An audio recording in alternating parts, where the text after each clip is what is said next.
संदेशखाली के बाद भूपति नगर ने फैलाई दहशत। एनआईए की सख्ती से कांप गई ममता बनर्जी। क्या बंगाल में लगेगा राष्ट्रपति शासन?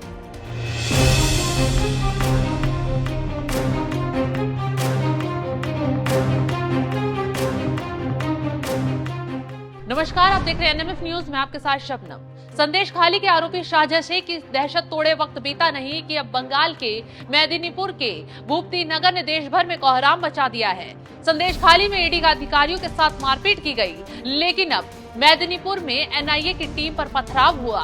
उनकी कार के शीशे तोड़ दिए गए। अधिकारियों को लाठी डंडे लेकर उल्टे पैर दौड़ा दिया गया। खैर, उससे भी शर्म की बात तो ये है कि राज्य की मुखिया ममता बनर्जी गुंडे बदमाशों का खुलकर समर्थन कर रही हैं और एनआईए की टीम को ही दोषी करार दे रही हैं। क्या कुछ कहा ममता बनर्जी ने, तो चलिए आगे कहानी में ट्विस्ट बताएं। उससे पहले ममता बनर्जी ने क्या कहा, उनका बयान बताते हैं।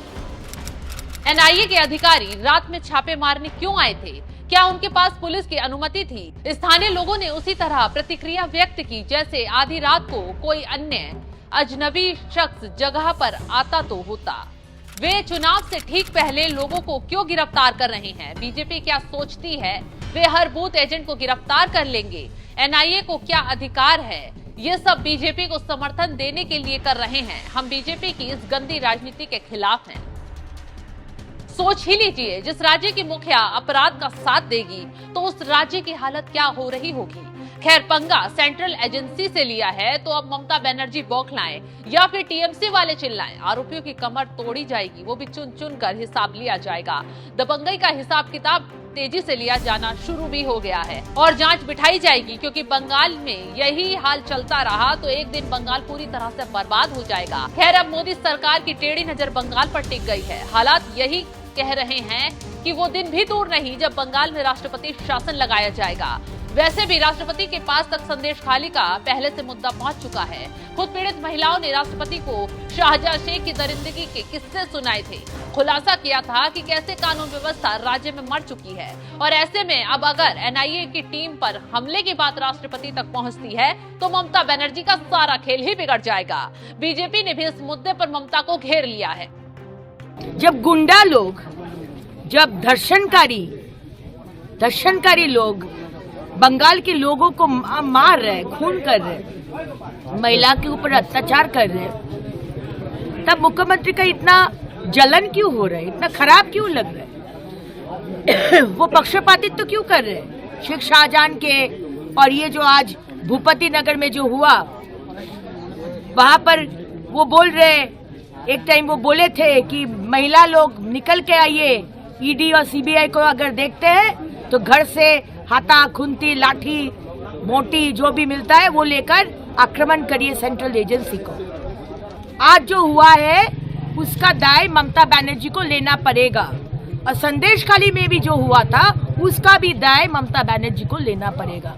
बीजेपी प्रवक्ता ने टीएमसी का मतलब टेरर, माफिया, करप्शन बताया है, क्योंकि बंगाल में आए दिन नई वारदातें सामने आ रही हैं। माफिया का बोलबाला है और तो और भ्रष्टाचार के मामले में भी बंगाल अव्वल नंबर पर है। तो ऐसे में सिर्फ और सिर्फ बंगाल को टीएमसी ने नर्क में झोंक दिया है कि ममता बनर्जी जी के राज में आज टीएमसी का मतलब तृणमूल कांग्रेस नहीं, टेरर, माफिया और करप्शन बन चुका है।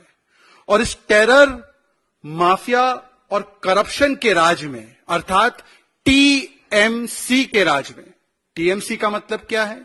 टेरर, माफिया और करप्शन के राज में आज ये कहना अतिशयोक्ति नहीं होगी कि बंगाल की कानून व्यवस्था हर रोज एक नए निचले स्तर को छूती है और जिस प्रकार का भय का वातावरण आज पश्चिम बंगाल में, अर्थात रविंद्रनाथ टैगोर जी की भूमि में निर्माण हो चुका है, तो वहां पर यदि सेंट्रल एजेंसीज के हमारे जाबाज ऑफिसर्स ही सुरक्षित नहीं है तो वहां पर मां, मानुष और माटी सुरक्षित है क्या? ये बड़ा सवाल, ये चिन्ह आज निर्माण होता है, पैदा होता है। खैर, अब एनआईए की टीम पर हुए हमले के मामले में एफआईआर दर्ज हो चुकी है। ताबड़तोड़ एक्शन लिया जा रहा है, जिससे ममता बनर्जी की धड़कनें बढ़ गई है, क्योंकि सिर पर चुनाव हैं और जो नेता पकड़े जा रहे हैं वो लोग टीएमसी से जुड़े हुए हैं, जिससे ममता की चुनावी नैया डूबती नजर आ रही है। अब कैसे और क्यों एनआईए की टीम पर यह हमला हुआ, चलिए शुरुआत से पूरी कहानी भी बताते हैं। भूपती नगर में हुए विस्फोट मामले की जांच करने एनआईए की टीम पहुंची थी। जांच करने पहुंची एनआईए की टीम पर लोगों ने ईंट पत्थर से हमला कर दिया। एनआईए अधिकारियों की गाड़ियों में भी तोड़फोड़ की गई। इस घटना में एक एनआईए अधिकारी भी घायल हो गया। विस्फोटक मामले में जांच एजेंसियों ने 2 आरोपियों को गिरफ्तार किया। चरण मैती और मनोब्रत जाना को 5 जगहों पर सर्च के बाद गिरफ्तार किया। 2022 में भूपती नगर पुलिस स्टेशन के पास टीएमसी नेता के घर में धमाका हुआ था। इस बम धमाके में 3 लोगों की मौत हो गई थी। कोर्ट के आदेश के बाद मामले को एनआईए को ट्रांसफर किया गया।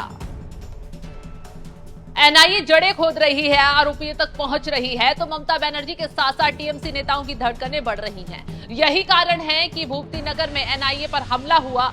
खैर, असली सच्चाई भी जल्द बाहर आने वाली है। यहां भी दूसरा शाहजहां से एक सलाखों के पीछे पहुंचने वाला है। अब ममता कितना भी गुंडे बदमाशों का साथ दे ले, कितनी भी बौखला ले, लेकिन बंगाल में खेल की शुरुआत हो गई है। तो इस खबर पर आपकी राय क्या है, हमें कमेंट कर जरूर बताएं।